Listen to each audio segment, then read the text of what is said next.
Hi friends, welcome to యూమోస్ channel. ఈరోజు topic వచ్చి ఎస్టీఐ షాలో ట్రెంచ్ ఐసోలేషన్.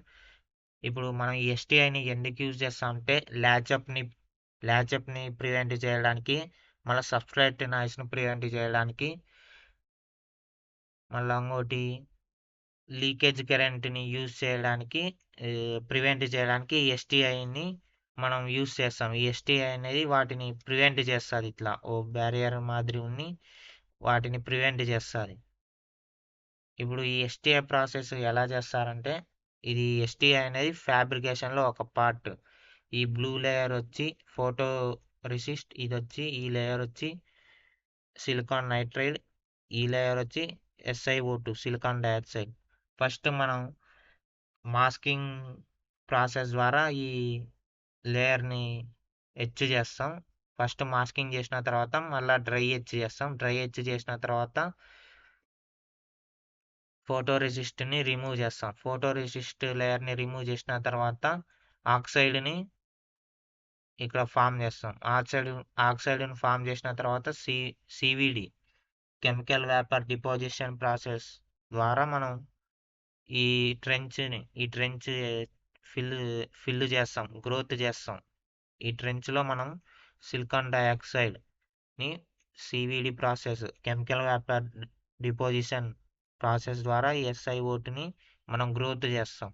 దాని తర్వాత మనం సిఎంపి ప్రాసెస్ అంటే కెమికల్ మెకానికల్ ప్లైనరైజేషన్ అనొచ్చు, కెమికల్ మెకానికల్ పాలిసింగ్ అని అనొచ్చు. ఈ సిఎంపి ప్రాసెస్ అంటే ఎట్లుంటుందంటే, ఇప్పుడు ఒక సబ్స్ట్రాట్ మెటీరియల్ ఉంది, ఇట్లా హెచ్చు తగ్గులుంది. ఈ సిఎంపి ప్రాసెస్ అంటే కెమికల్ మెకానికల్ ప్రాసెస్ కదా. ఈ కెమికల్ మెకానికల్ ప్లైనరైజేషన్ ప్రాసెస్ ఏం చేస్తా అంటే, ఈ పైన లేయర్ని ఈక్వల్గా పాలిష్ చేస్తాం. ఈ ప్రాసెస్లో మనం ఈ లేయర్ని మొత్తం ఈక్వల్గా పాలిష్ చేస్తాం. ఇప్పుడు ఎగ్జాంపుల్ అంటే, ఇప్పుడు గ్రానైట్ పాలిషింగ్ ఎట్లా చేస్తామో ఇట్లా మనం డివైస్ని పాలిషింగ్ చేస్తాం. ఏవైనా ఎక్కువ లేయర్స్ ఇట్లా హెచ్చు తగ్గులు ఉండడం వల్ల మనం ఈ పాలిషింగ్ చేయడం వల్ల సర్ఫేస్ అనేది ప్లెయిన్ అవుతుంది. కెమికల్ని యూస్ చేస్తాం. మెకానికల్ స్ట్రెస్ అనేది కొంచెం క్రియేట్ అవుతుంది ఈ ప్రాసెస్ వల్ల. సో మనం ఈ ప్రాసెస్ని మనం సిఎంపి కెమికల్ మెకానికల్ ప్లైనరైజేషన్ పాలిషింగ్ అని పిలుస్తాం. సో దాని తర్వాత చేసిన తర్వాత మళ్ళా సిలికాన్ నైట్రేట్ని రిమూవల్ చేస్తాం. ఇంకా నెక్స్ట్ ఎస్టీఐ అనేది ఇంకా మనకి తెలిసిందే కదా. ల్యాచ్అప్ని, లీకేజ్ కరెంట్స్ని, సబ్స్ట్రేట్ నాయిస్ని ప్రివెంట్ చేస్తుంది. ఇప్పుడు దానివల్ల కొన్ని డిసడ్వాంటేజెస్ కూడా ఉన్నాయి ఎస్టీఐ వల్ల. అదేంటంటే, how STI cause stress. STI వల్ల మనకు స్ట్రెస్ అనేది క్రియేట్ అవుతుంది. ఎట్లా అంటే, ఇప్పుడు ఇక్కడ ఎస్టీఐ ఫుల్ ఎగ్జాంపుల్, ఇప్పుడు మనకి ఇక్కడ ఎస్టీఐ ఫామ్ అయింది. ఇక్కడ ఎస్టీఐ ఫామ్ అయింది కదా. ఇక్కడ ఈ ఏరియాలో మనకు స్ట్రెస్ అనేది ఫామ్ అవుతుంది. ఆ స్ట్రెస్ అనేది ఎలా ఫామ్ అవుతుంది అంటే, టర్మల్ ఎక్స్పాన్షన్ అంటే, ఇప్పుడు మనం ఎగ్జాంపుల్ సర్క్యూట్ గీస్తాం.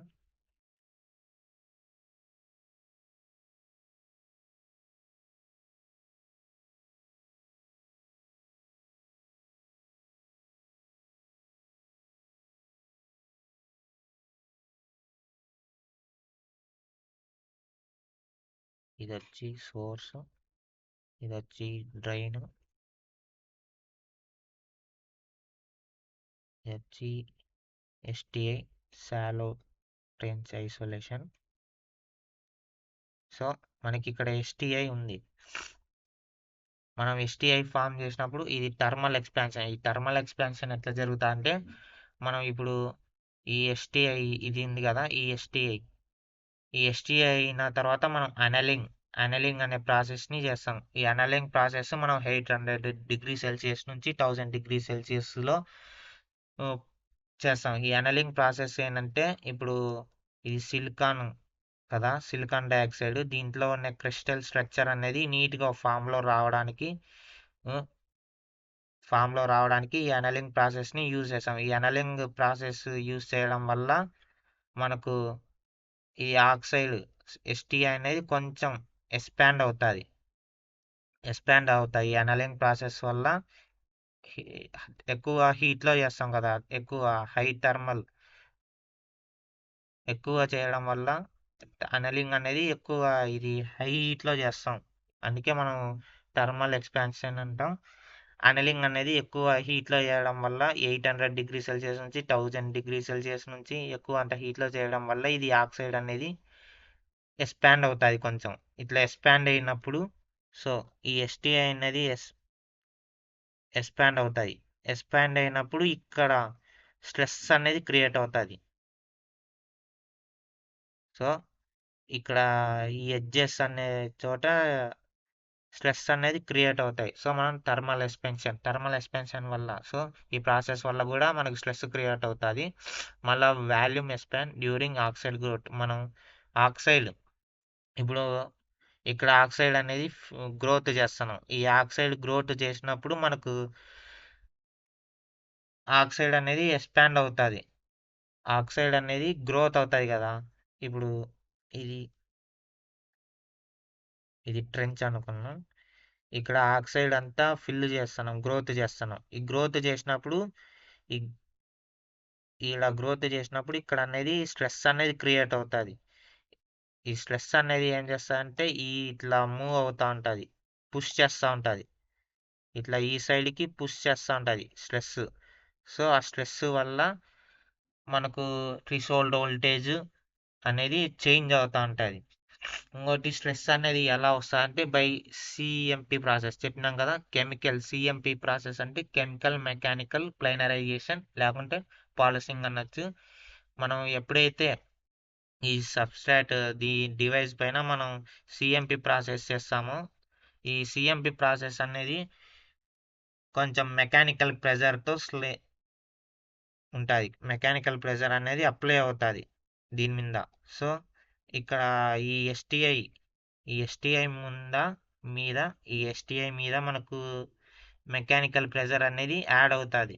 మెకానికల్ ప్రెజర్ అవడం వల్ల ఇక్కడ స్ట్రెస్ అనేది క్రియేట్ అవుతుంది.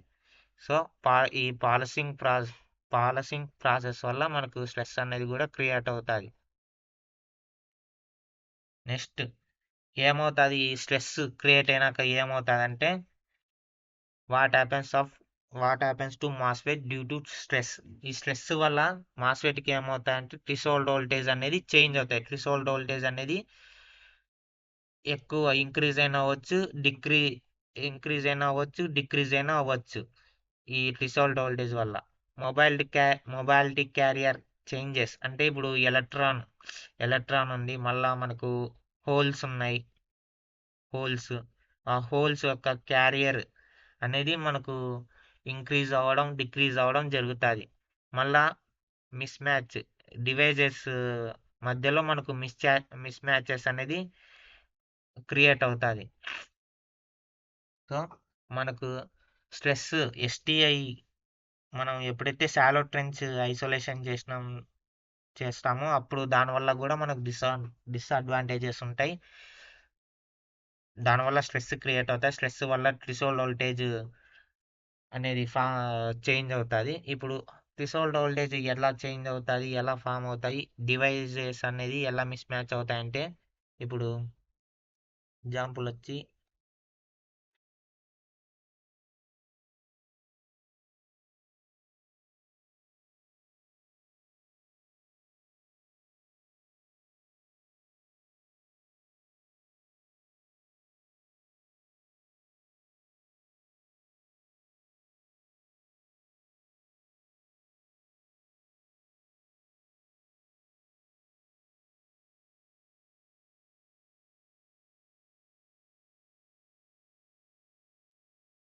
సో ఇప్పుడు మనం ఈ ఎస్టిఐ స్ట్రెస్ వల్ల డివైజెస్ ఎట్లా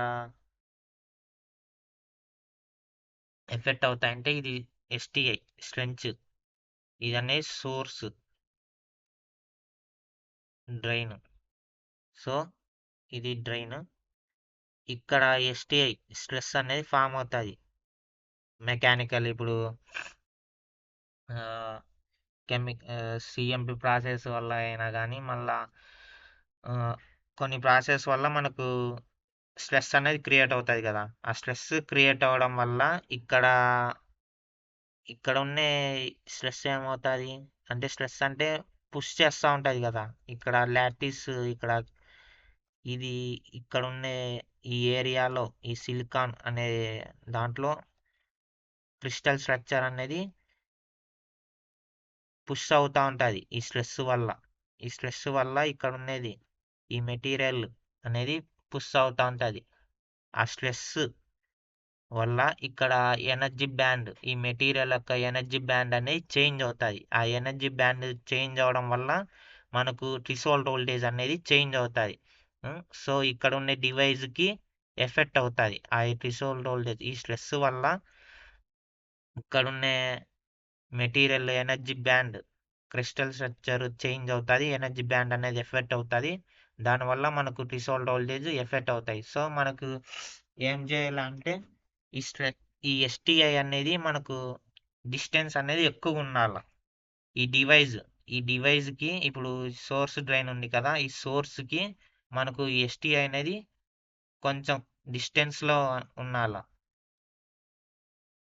డిస్టెన్స్లో ఉంటే మనకు స్ట్రెస్ అనేది ఈ డివైస్ మీద ఎక్కువ ఉండదు, తక్కువ ఉంటాయి. మనం దీనికి దీనికి డమ్మీ డివైజెస్ యూజ్ చేసి కూడా మనం స్ట్రెస్ని ప్రివెంట్ చేయొచ్చు. ఇప్పుడు ఇక్కడ ఉంది కదా, ఈడ మనం డమ్మీ డివైజెస్ని యూజ్ చేసి కూడా మనం స్ట్రెస్ని ప్రివెంట్ చేయొచ్చు. సో గైస్, ఇదే. అర్థమైందని కామెంట్ చేయండి. ఇంకా నెక్స్ట్ ఎల్ఈఓ, సేమ్ ఎల్ఈఓ కూడా సేమ్. అంటే ఎల్ఈఓ అంటే ఎల్ఓడి. ఎల్ఓడి ఎల్ఓడి అంటే ఇప్పుడు మీకు టాపిక్ ఎల్ఓడి నెక్స్ట్ చెప్తాను. సేమ్ ఇట్లానే రెండు సేమ్ ఉంటాయి. ఎల్ఓడి అంటే లెంత్ ఆఫ్ డిఫ్యూజన్ స్ట్రెస్ వల్ల వచ్చే ఎఫెక్ట్. సో ఎస్టిఐ స్ట్రెస్ వల్ల వచ్చే effect LOD, length of diffusion. ఈ సోర్స్ ఈ డిఫ్యూజన్ అనేది ఒక లెంత్లో ఎక్కువ లెంత్ ఉందనుకో, ఇప్పుడు ఎస్టిఐ డివైస్ అనేది ఎక్కువ లెంత్లో ఉంటే మనకు స్ట్రెస్ అనేది తక్కువ ఉంటాయి, థ్రెషోల్డ్ వోల్టేజ్ అనేది ఎఫెక్ట్ కాదు. అదే ఇప్పుడు ఈ ఎస్టిఐ ఈ శాలో ట్రెంచ్ ఈ డివైస్ అనేది దగ్గర దగ్గర ఉన్నాయనుకో, ఈ దగ్గర దగ్గర ఉండడం వల్ల ఇక్కడ ఈ స్ట్రెస్ వల్ల మనకు థ్రెషోల్డ్ వోల్టేజ్ అనేది డివైస్ అనేది ఎఫెక్ట్ అవుతాయి. మనం ఈ ఈ స్ట్రె ఈ ట్రెంచ్ని ఈ డివైజ్ని ఓ డిస్టెన్స్లో మెయింటైన్ చేయడం దాన్ని ఎల్ఓడి అంటారు, లెంత్ ఆఫ్ డిఫ్యూజన్. ఇది దీనికి సపరేట్గా ఒక వీడియో చేస్తాను ఎల్ఓడి మీద. సో అంతే గాయస్, అర్థమైతే కామెంట్ చేయండి. నెక్స్ట్ వీడియోలో కలుద్దాం. Okay, bye.